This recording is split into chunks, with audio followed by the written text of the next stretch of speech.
Hello, everyone. Welcome. We will get started momentarily. We'll just wait for a few more people to come in.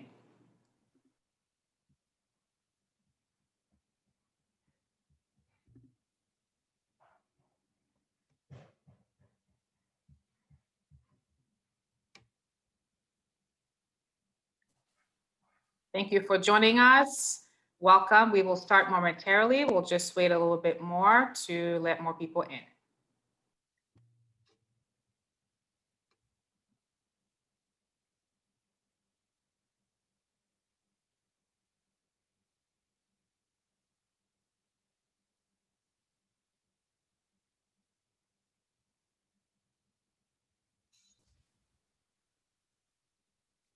Okay, why don't we get started? More people are still coming in, but by the time we get started, I'm sure that we will have more families joining in for tonight's webinar. This session is being recorded, and we will let you know where to find the recording at the end of the presentation. Next slide. Just some housekeeping. At the bottom of your screen, there's a Q&A feature. Please use the feature to ask your questions during the presentation, and at some point during the presentation, we'll allow some time to pose your questions and have our panel provide an answer to your questions. We ask that you don't share any personal information, and if you can send your questions anonymously. Next slide.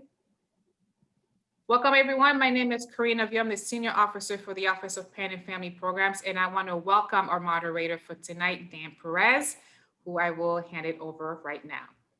Thank you so much, Karina. Again, welcome, everyone. Thank you for taking time out of your day to join us for our last Triton Family Web series of the fall quarter, and a very important one and one that we're looking forward to. We're going to be talking about managing loneliness and increasing social connection. We have a wonderful panel for you all tonight. And without further ado, let's get into why we are here talking about this topic. So we are talking about managing isolation and increasing social connection because it's always a hot topic among college students. And the current pandemic has really kind of brought that to a lot of different fronts. And it's made it very obvious that this is a hot topic that we would like to address with families and parents of our students at UC San Diego. We know that college is a time and place to make friends of different walks of life and to meet faculty and staff who can serve as mentors, and to walk the campus in, for a student's own way to class, and to join maybe a student organization and meet people by physically being on campus. We know that social connection is a critical factor of the college experience, pandemic or no pandemic. And the pandemic has shifted everything. It's shifted everything we're used to doing, and has made this topic even more important. And yes, meeting people may look different, specifically through a virtual format, but it's not impossible. So we're very glad to be here to talk with you tonight about normalizing what your student's feeling, and what you're experiencing with your student, and how to share strategies to increase that social connection for your student. With that said, I would like to introduce our great panel who is here to help us learn more about the topic. And I would like to start by introducing Dr. Tiffany O'Mara.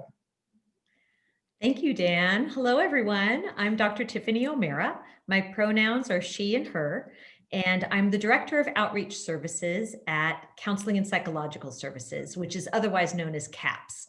I'm also one of the psychologists there, and I meet with students for counseling. And I have been here, I'm on my 19th year of being here now, so I really love being at UC San Diego. I'm also a parent, so I'm really excited about being here and speaking with all of you today on managing loneliness and increasing social connection. And I'm here today with Dr. Carly Knopf.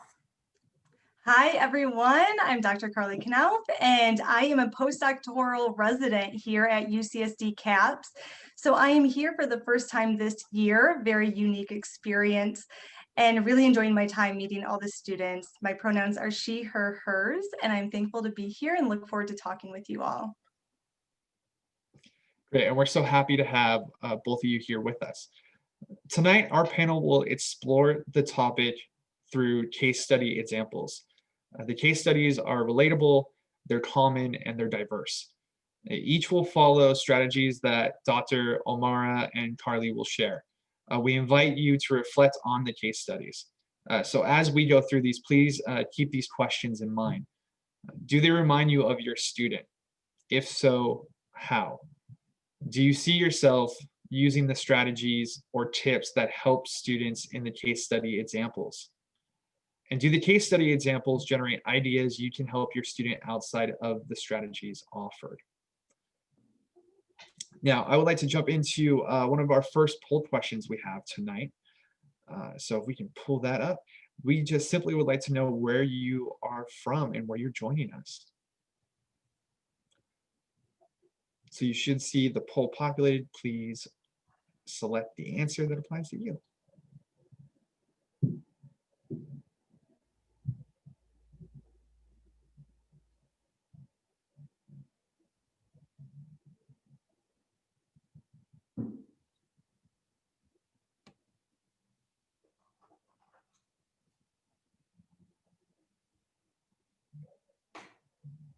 All right, we see a pretty diverse population tonight joining us.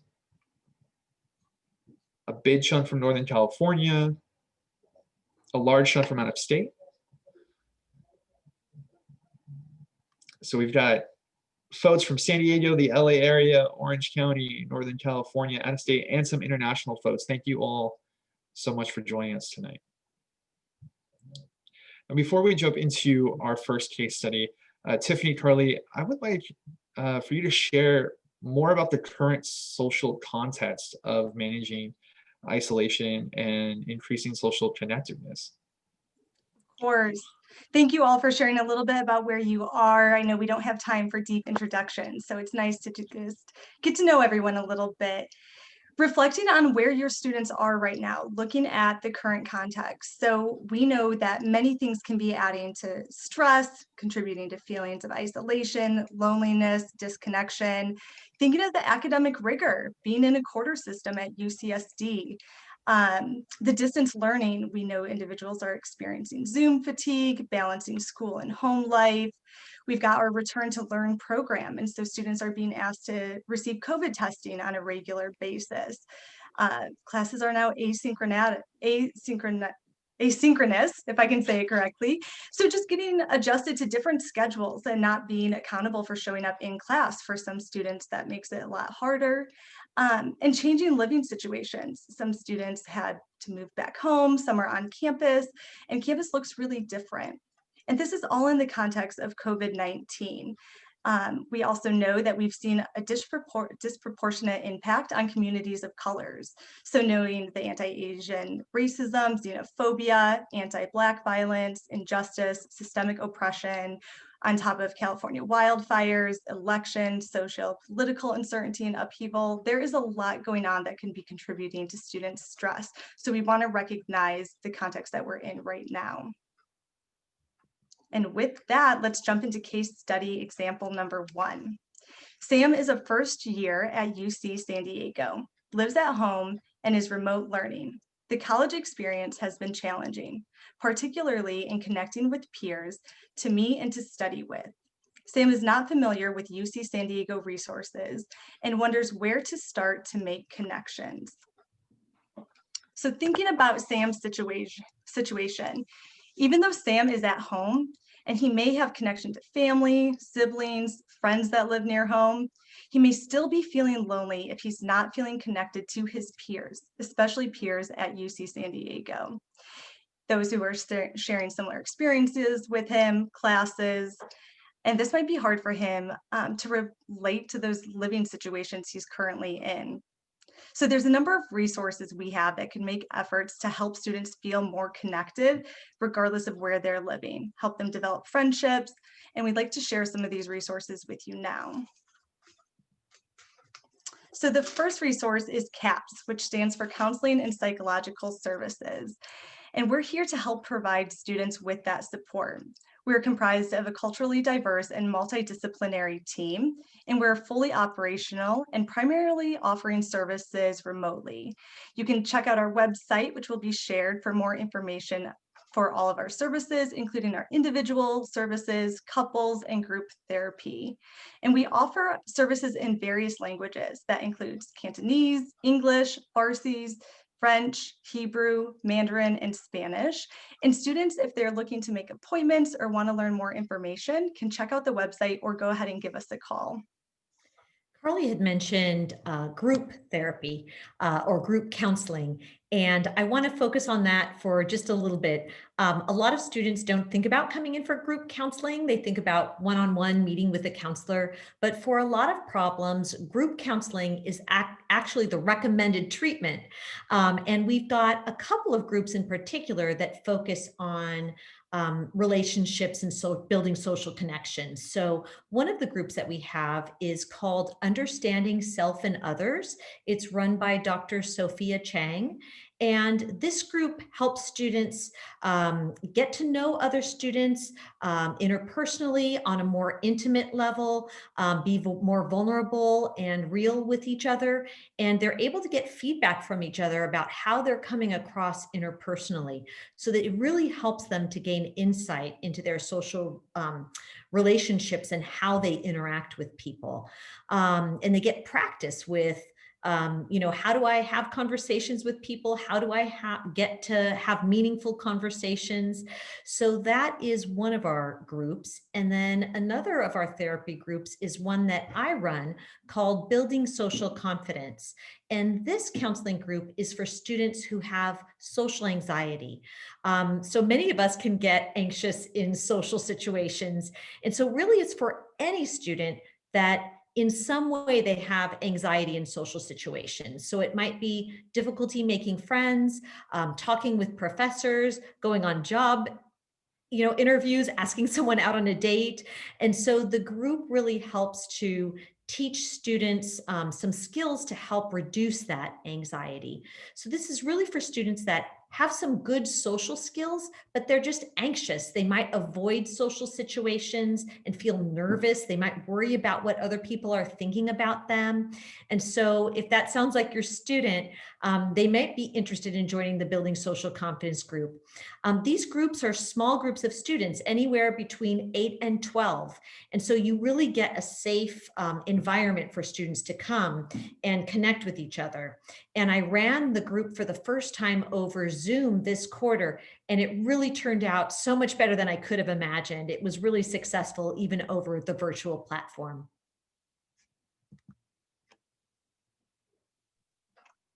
Thanks for sharing that, Tiffany. Sure. Next slide. So we also have drop-in workshops weekly throughout the quarter. They don't require any appointments and are focused on skill building, so they can be useful to a wide range of students and not just students in crisis. Learning these skills can help students improve stress management, learn to cope with emotions such as loneliness, build tools for resilience, and learn strategies for well-being. Next quarter in winter 2021, topics will include increasing well-being, sleep hygiene, mindfulness, and relaxation skills.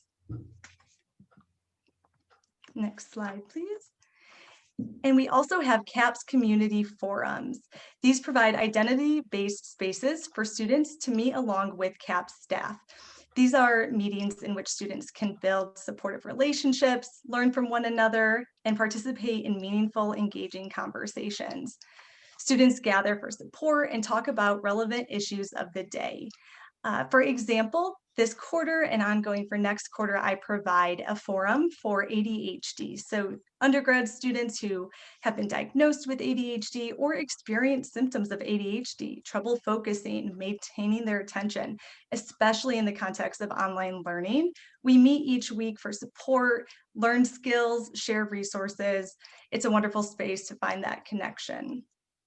And we have spaces for both graduate and undergraduate students to build these communities and maintain that relationship with one another.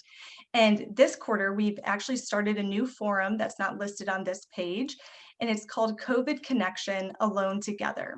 And this is specifically for students who are currently in isolation or quarantine due to COVID-19 exposure. If they're feeling stuck, lonely, unmotivated, they can join other students who might relate to their struggles in similar situations.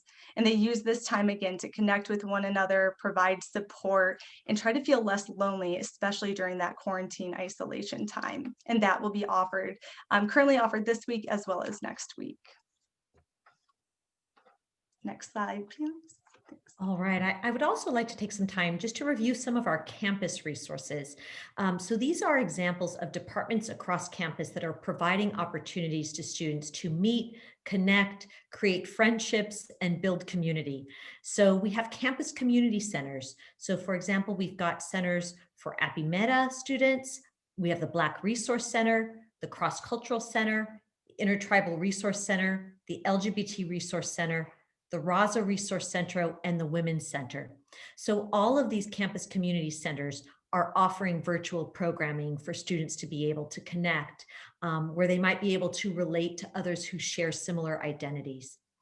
We also have, for undergrad students at the 6 different colleges, actually 7 different colleges now. We've got college newsletters. And so I spoke with one of my friends who actually works for the activities for Revelle College, and she assured me that all of the colleges send out newsletters for all of their students. And they always have weekly events for how students can get connected and meet each other virtually. And social media is also a great resource. All of the different colleges have social media pages where students can learn about different activities that are going on. And then in addition, some colleges also have an app that they use throughout the year that will inform students about their events. We also have CSI, which at UCSD stands for Center for Student Involvement. And so at the Center for Student Involvement, if you check out their website, and we're including all of these things in the chat here, we have all kinds of organizations. We have over 600 student organizations that students can browse and look and see if they can find an organization on their area of interest on this website. We also have programs through CSI. There are also programs. There's one program, for example, called iLead that offers different workshops for students to attend throughout the quarter that will help them to build different leadership skills and including interpersonal communication skills. They have a seminar just for that. And then we have sorority and fraternity life. It's not just socially based sororities and fraternities. There's academic, pre-professional, cultural, service-based fraternities. So there's lots of different organizations that are still running during this time and are still having virtual meetings where students can meet and get acquainted with each other. Also, recreation. Recreation has so many different activities going on, even during physical distancing. So they have online classes that they offer through their, what they call the playground. And then they also this quarter started some in-person opportunities with their Return to Rec programs. And then we have student personal wellness programs, and these are free for students where they get educated about, how do you work out? What kinds of foods should you eat? And they take them through a personal routine that they'll teach to students, and they get individual consultation, but they meet in a small group of students, again, like between 8 and 12 students, that they get that personalized attention from a trainer. Also, we have an Outback program through recreation, and Outback used to do things like take students on trips where they would go camping. And even though they might not be able to do some of those things, if you check out the recreation website and go to Outback, you'll see that there are a number of different places where they're taking students on hikes that are socially distanced, wearing masks, being protected, but they're going out to, the tide pools, to different hikes, to be able to see San Diego. So they're still really trying to keep students active and helping them to meet each other during that process. We also have a virtual student union. And on the next slide, I'll be showing you where you can go to find out information, but the Virtual Student Union collects information from all kinds of departments and organizations across campus and will highlight what's going on each week and each day. The Zone is another place that I really want to emphasize. They have all kinds of virtual programs on, cooking and healthy eating, on arts and crafts. They have different relaxation exercises. They just have so many activities for well-being. And in person, it's actually a physical place on campus, but during everything while it's distance, they even run all of their programs virtually as well. And then another handout that we're going to share in the chat room is our Connecting Confidently online handout, which is something that Carly and I put together for students to help them build their confidence when they're having to have these Zoom meetings and these virtual connections. So that's a handout that you might find helpful. On the next slide, you'll see that's where we have the web link where they can, where students can go and get information from the Virtual Student Union. All right, next slide. All right, so this is time for our second poll here.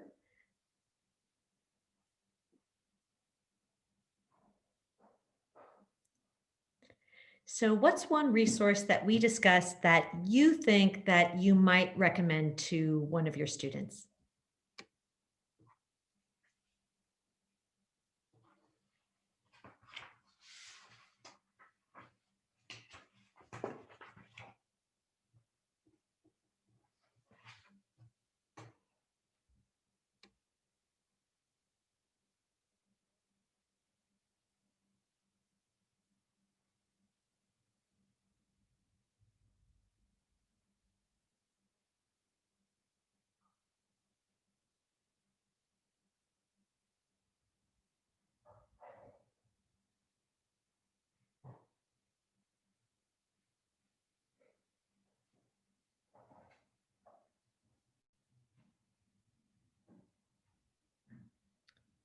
All right, terrific. So that's really great feedback for us too. So it looks like recreation was the top choice. They have so many great programs.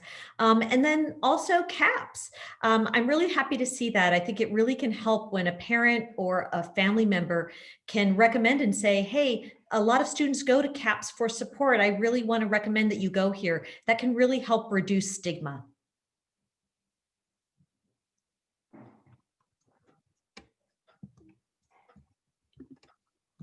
All right, next slide.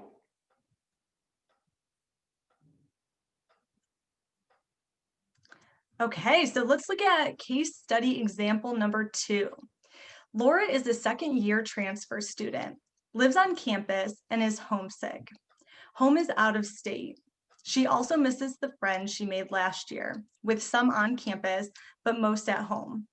Laura is wondering how she can improve her mood, cope with her loneliness, and find ways to make new friends while maintaining distance and safety.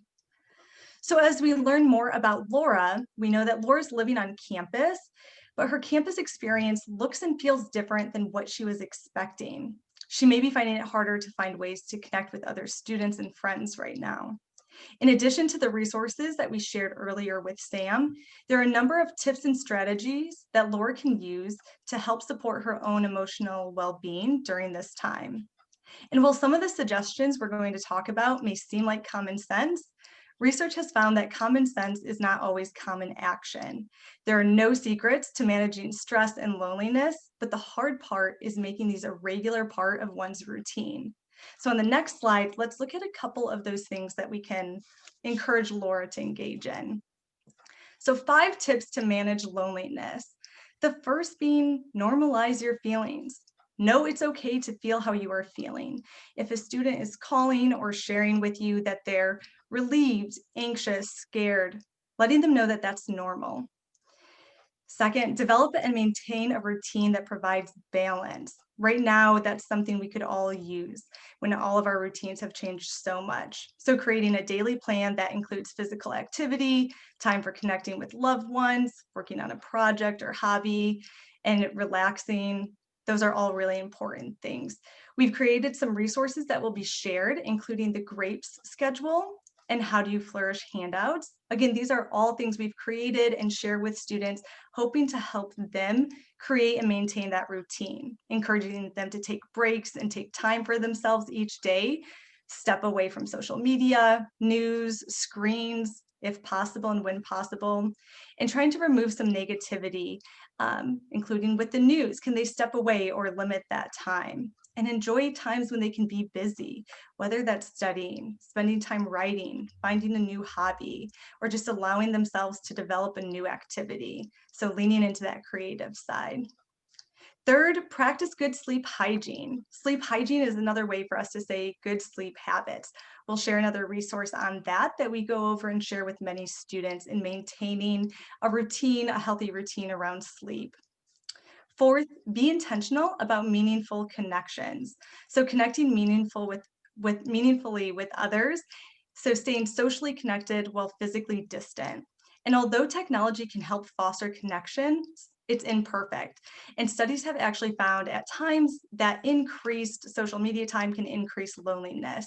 So finding ways for them to connect that works best for them, whether it's by phone, sending a letter, using a mobile app, whatever works for them, and maintaining that balance.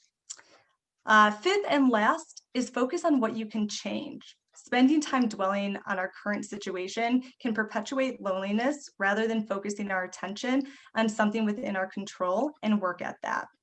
We have, again, some more resources we'll share on ways to manage stress and flourish during these difficult times that dives a little bit deeper into these facts. And being thankful and grateful. Loneliness can lead people to focus on themselves and their hardships. So aiming to express the appreciation towards friends, families, others, keeping a gratitude journal. These are all things we can do to focus on what we can change and control and be thankful for. Now, Tiffany and Carly, I've got a couple questions for you after we've discussed these first two case studies.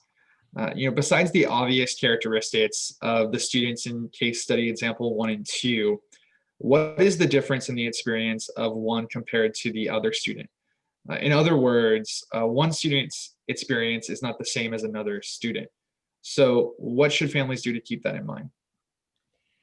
I think that's a really good point, Dan. Just that, every student is different. Every student is individual. And, we're giving case examples of students that might be struggling during this time. But Carly and I were talking earlier about how, it just depends. Every student is different. So some students that are going to be home might be struggling, from being away from their friends, and others are really going to enjoy being at home. And then same with students that are on campus right now or more isolated. Some of them are struggling, but then others are really enjoying this time alone and using this time to grow and learn and do extra reading and get involved in different kind of activities and exercise. So some of them are really, we call it flourishing. They're doing really well. And so I think it's important to just recognize that every student is different, and that might depend on, whether or not they're an extrovert or an introvert. Carly, would you like to say a little bit more about that? Sure. Just thinking also where they might be learning. So if they are home, thinking of just the social context that might be influencing how they're feeling, their access, ability to be able to connect with others. And I'm sure for families, the ability if someone's at home to check in on them physically versus checking in with a student who's on campus. Time changes. There's so many things that can go into that. And we've also noticed with students that their experience can change week by week. That can be normal. Of one week feeling maybe really positive and good and encouraged in their current situation, and the next day or week struggling. And so we know that those changes have been happening, and you might hear that as a family member being reflected when you check in. So I think as a parent or a family member, just to recognize that there's no right or wrong experience here, that everyone's individual, and just to be really affirming of whatever their child's experience is. Totally.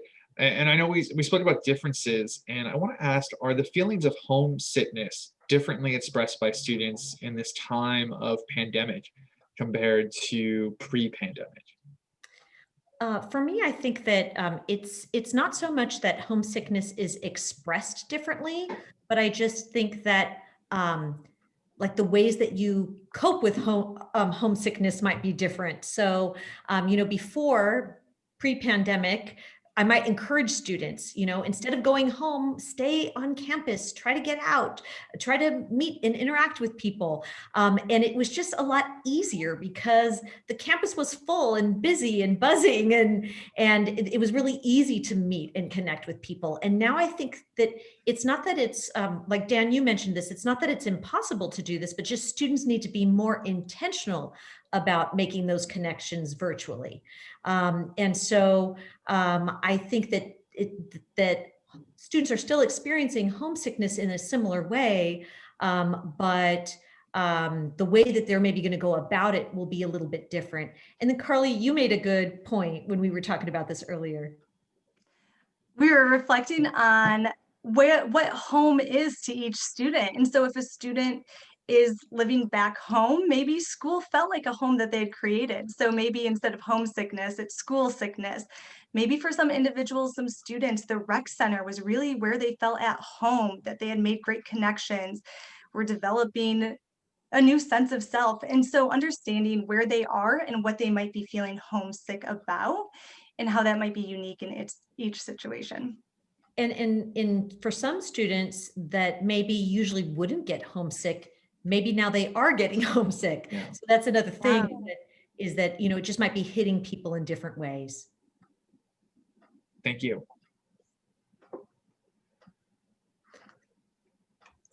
All right, so shall we move to the next case study? So the next example, Yoshi is an international student and lives off campus. Although Yoshi is a second year, many of their friends did not return to the San Diego area for fall quarter. They call their parents and talk about how they miss their friends, and they really miss the liveliness of the campus, which seems to equally impact them. When talking with their parents, they sometimes cry and talk about how lonely they feel. Yoshi's parents are feeling helpless and don't know how to best support them. So in this case, Yoshi really has a great support system, but they're just not physically near Yoshi. So the good news is that they can provide emotional support no matter how far away they are. And there are a few things that we can do specifically as a student support system, no matter where we're living. So if you go to the next slide.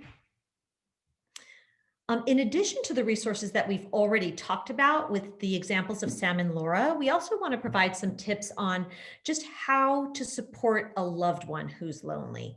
So the first tip is to just be there to listen to your student. And they may just need the space to talk and vent and feel heard.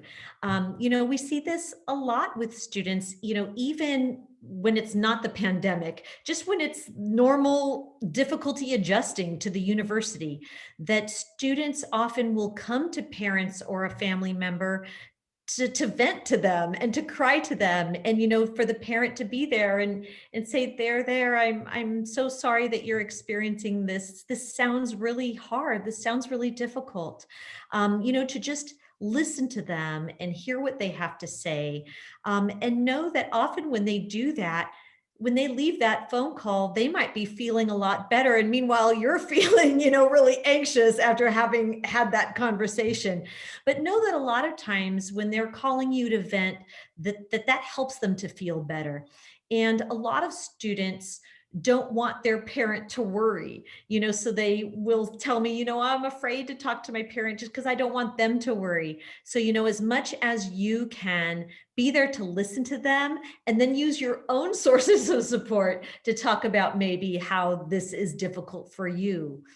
The second suggestion that we have is practice self-compassion. So being kind, understanding, and patient, both with your child and also towards yourself. So, work on treating yourself and others with compassion. So not only providing support for your student, but also serving as an example so the student can learn to be kind, understanding, and patient with themselves too.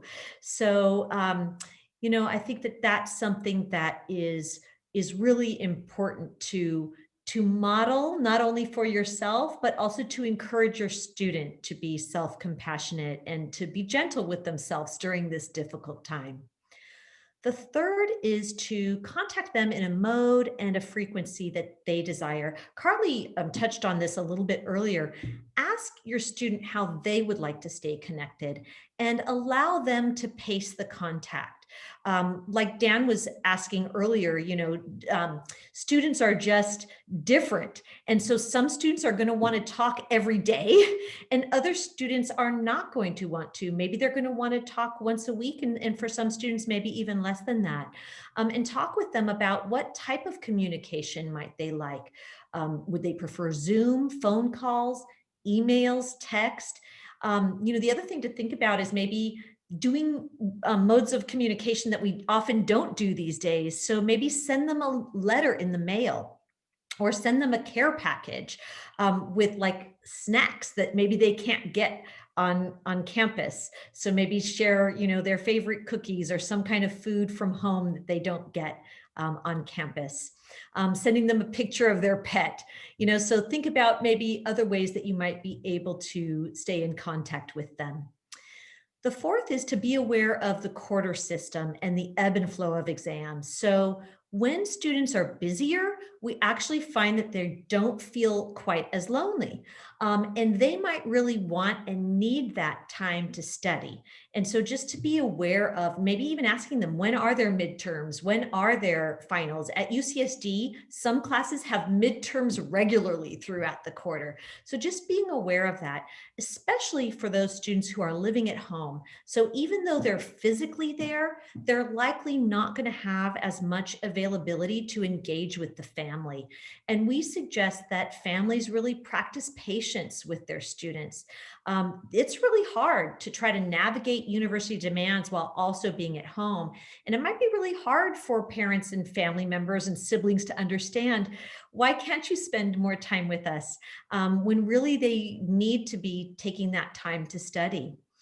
And the fifth suggestion is assist them in doing their own problem solving. So you can provide them with these resources that we're talking about today, but really try to allow them to solve the problems for themselves. Think about when you were first teaching your child to walk. You want to be there to help hold them the whole time, but there's got to be times where they fall a little bit and they falter. And so you can provide them that gentle support and make recommendations, but really affirm their strengths, that they can problem solve and find ways to get through this difficult time as well. All right, so going to the next slide, we've got one more poll for you to take. So I'm reading the question how this is right. Which of these strategies that we discussed do you think might be most helpful for you or your student? So I think you can only vote for one.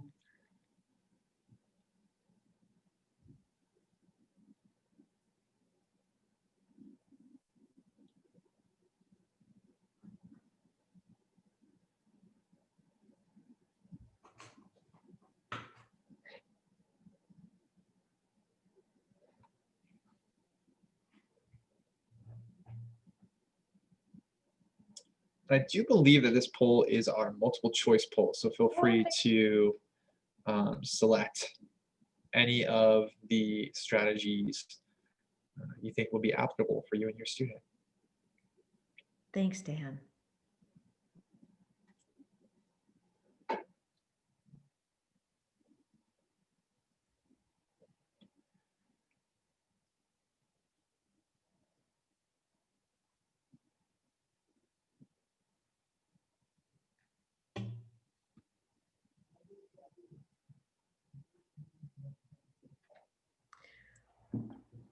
Wow, it's pretty even here, a pretty even split. It looks like find ways for meaningful connection came up as the top option. But I'm really pleased to see that at least in someone really liked at least every of the suggestions. So again, every student is different, and what's going to work for one might not work for another. So it's good that you have just a few different suggestions that you might be able to provide for them. All right, well, now it is time that we're going to move into the question and answer portion of tonight's session. We've got some great questions already from attendees tonight. Again, if you would like to ask a question, you can utilize the Q&A feature that's at the bottom of your screen. The first question I have for you, Tiffany and Carly, is a parent asked that our daughter is a first-year student living on campus. Since we are not with them, this info would be better received coming from UC San Diego. Does this webinar or does this information, the information you two have shared tonight, get sent to students directly? I know that if they're, you mentioned a freshman, they do get information sent to them through the college newsletters that they receive. And I know that student affairs in general really makes a lot of efforts to try to get this messaging out to students.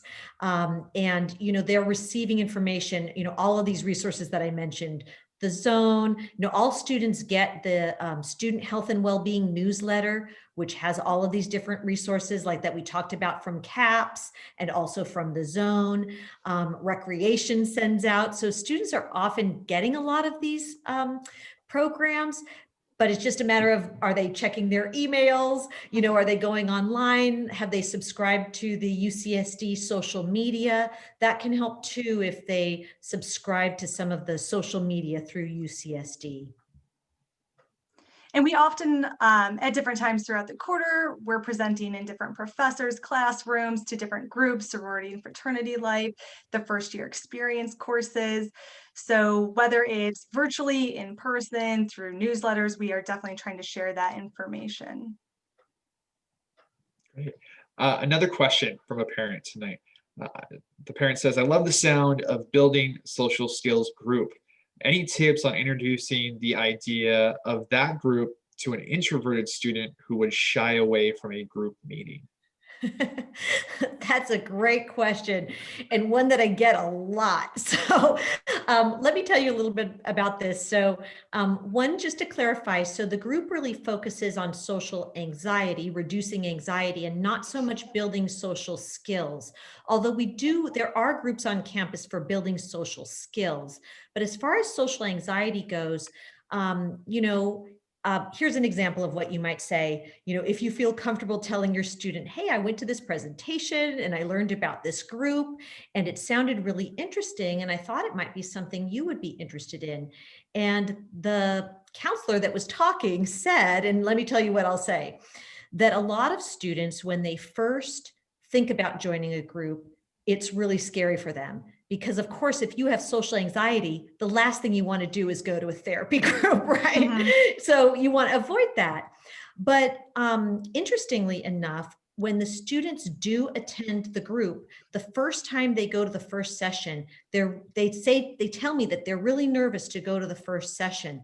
But once they go to the first session, it's almost immediately, because it's a small group, it's 8 to 12 people. So once they're there and they start hearing other students share about their experience, it's like this whole wave of relief that comes over them. And they realize, I'm not the only one that's feeling this way.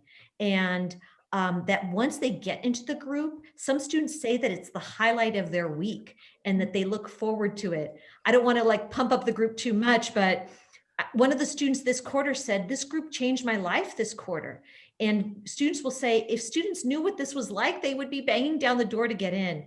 So I know it's scary to think of going to a group, but these are things that students have said from going to the group. When they have social anxiety, the best thing that they can do is meet other students that have social anxiety, because it really helps to normalize. And even though I teach them all these strategies and all these skills, at the end of the group, they always say the most helpful thing was meeting other students and building relationships with other students who have the same experience. And we have a question that I think it kind of tats on to the first part of your answer, which is a parent says they need tips on how to encourage their student on how to take advantage of the resources that we've all shared tonight? And how can I, as the parent, make her aware of them without making it obvious I think she needs help? Carly, I just was wanting to know if you wanted to join in there. I think it's such a great question.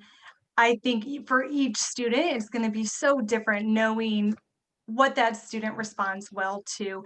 I think also about when we meet with students, sometimes it's about planting seeds and mentioning things without pressure. We know students feel pressure from performance, academic, they're feeling pressure all over. And so maybe sometimes it's planting seeds.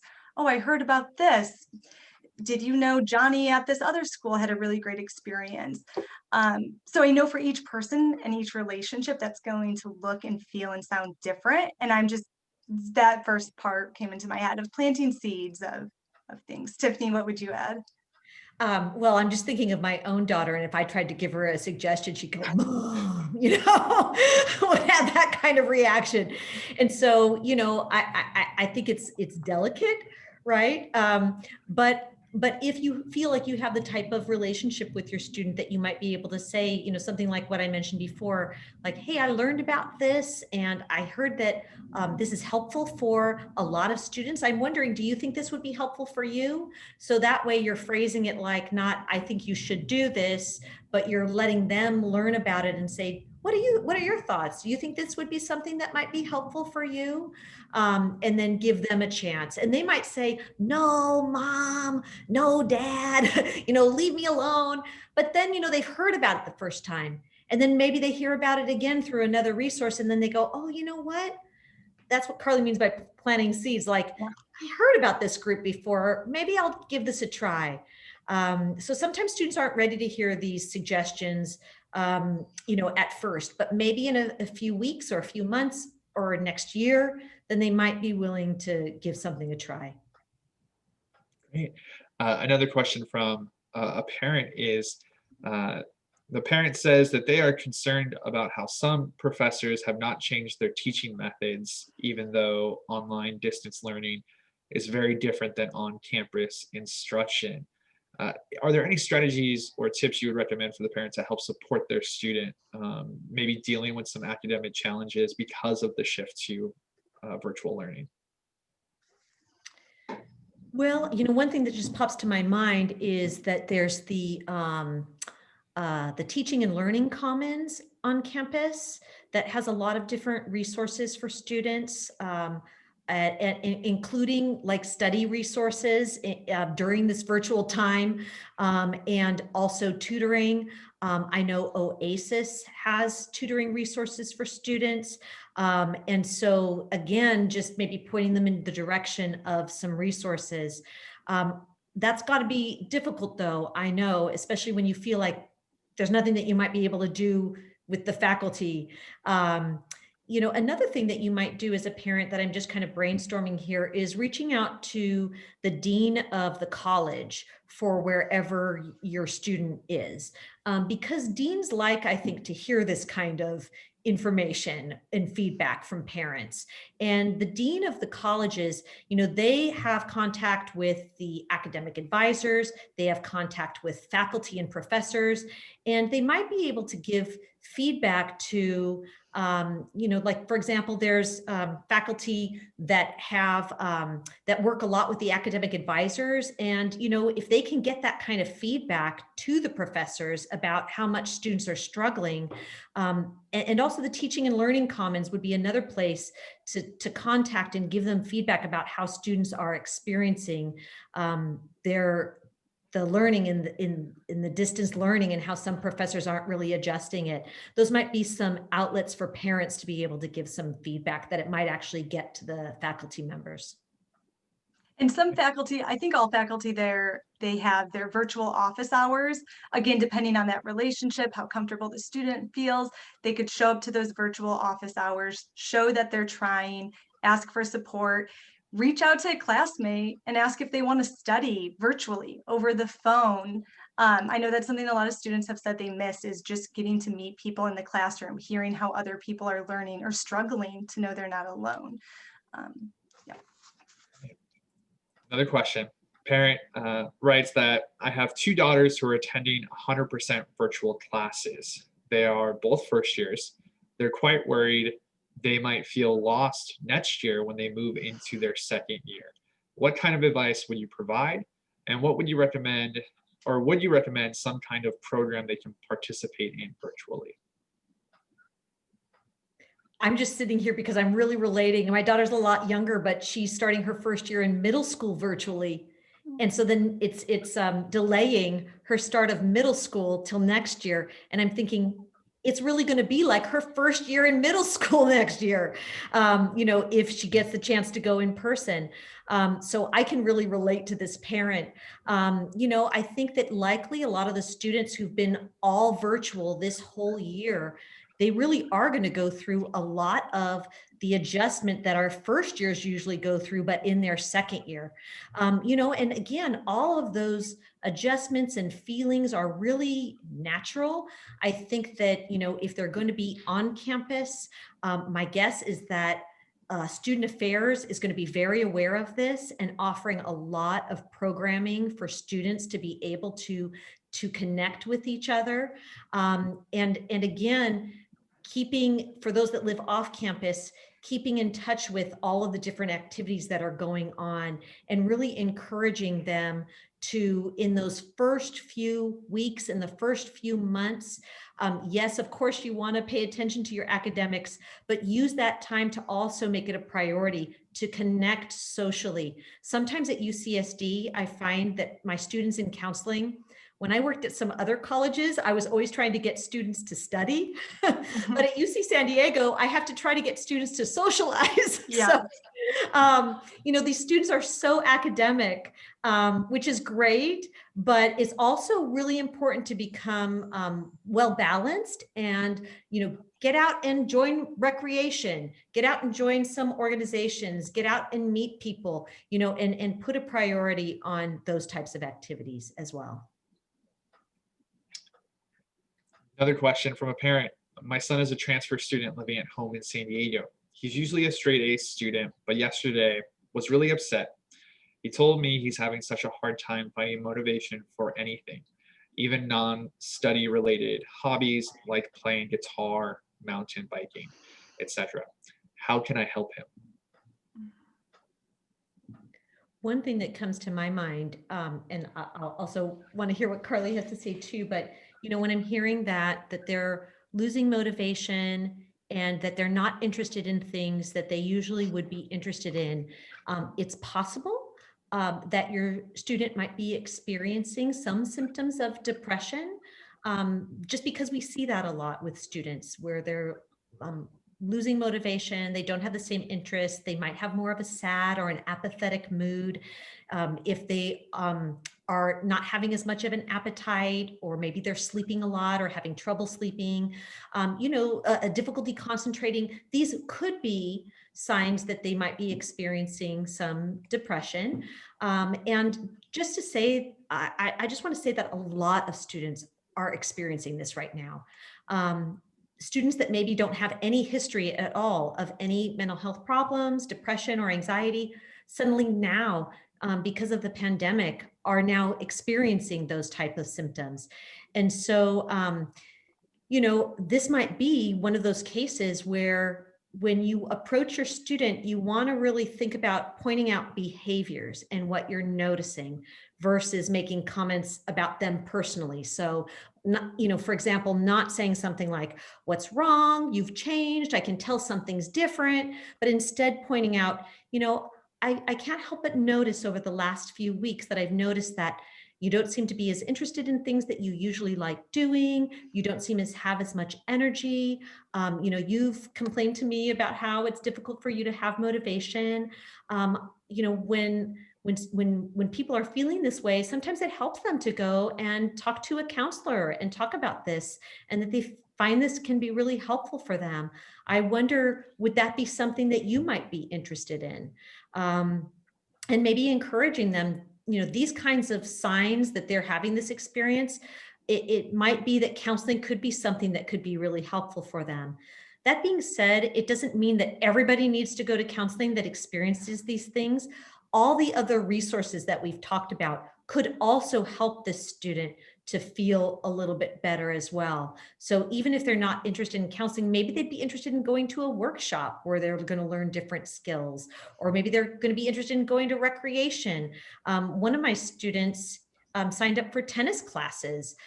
They're socially distanced tennis classes, and he was able to meet a couple of people and form some friendships through this, and you can have your own little bubble. So you never know exactly what might be helpful for students.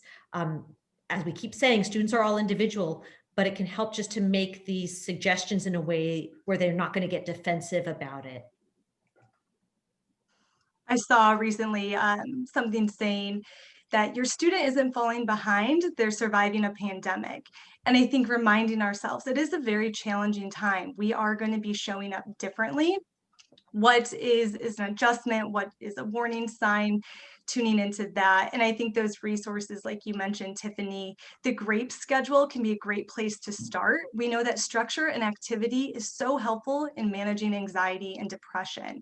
Can you start? Maybe it's something you do with your student. Maybe your student and their friends, cousins, check in on each other and how they're doing. What did they do in their GRAPES for their relaxation today? So checking in those resources, motivation builds off of itself. Great, and thank you. And as we bring this Q&A to a close, I just want to ask, where can students sign up for maybe the social skill group or any of those other groups that you spoke about tonight? So if you go to the CAPS website, and I believe that that was shared in the chat room as well. If you go to the CAPS website, there we have a lot of information about all of our different services, where you can find information about counseling, as well as our group counseling, our workshops, our forums. And if you go to the groups page, you'll see the different groups, and there'll be a place where students can sign up for groups. If you're having trouble finding where that sign up is, no worries. You can call the CAPS, or sorry, they can call the CAPS main number.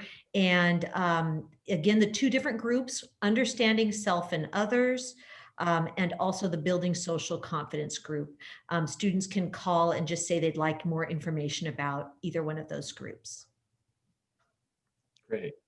I just want to thank you all for joining us tonight on this very important topic, a topic we believe will remain important as we weather through this pandemic. I would like to ask all of our attendees that if you haven't, please revisit the webinar, Finding and Writing Your Wave. It was the first part of our TRITON Family Web series that happened just last month. It talks about how students can get involved in what areas they can be involved with on campus. And also, please feel free to revisit this webinar at your leisure. All of those webinars are available on our YouTube channel. What's on your screen right now is if you would like to view this session or any of the other recordings we have in a different language through subtitles, you can do that by following the instructions on the screen, selecting playback options, and selecting auto translate and the preferred language. Also, I would like to bring to your attention, next slide, please, is that we are not done with the TRITON Family Web series. As this quarter ends, we have a whole nother lineup for next quarter, winter 2021. Registration is now open. We again have more topics that are relevant to our students, their families, and parents, and how this academic year is progressing. You can check out the full listing of all of our TRITON Family Web series on our website, parents.ucsc.edu. Again, registration is now open. Next slide, please. And we asked that if you all would like to be involved, if you all would like to be connected to the campus, you can do that through our TRITON Parent Family Ambassador Program. It's a great way to be involved with UC San Diego as a parent or family member of a UC San Diego student. And you get to work with our office and myself and really put on, sometimes we have events where we lean on the parents for their lived experiences and how they can share their stories with UC San Diego. And finally, next slide. Again, if we didn't get to your question tonight, please feel free to shoot us an email. Our email address is parents@ucsc.edu. You can also visit our website, parents.ucsc.edu, for all of our resources we have for parents and family members of UC San Diego students, the list of our TRITON Web series, and you can also follow us on all of our social media platforms, and specifically that YouTube channel for all of our sessions that we've recorded for the TRITON Family Web series will be posted there for playback. So again, thank you so much. Our deepest gratitude for our wonderful panel for joining us tonight, and we wish you all a very safe and healthy December and fall winter break. Thank you. Thank you. Thank you all.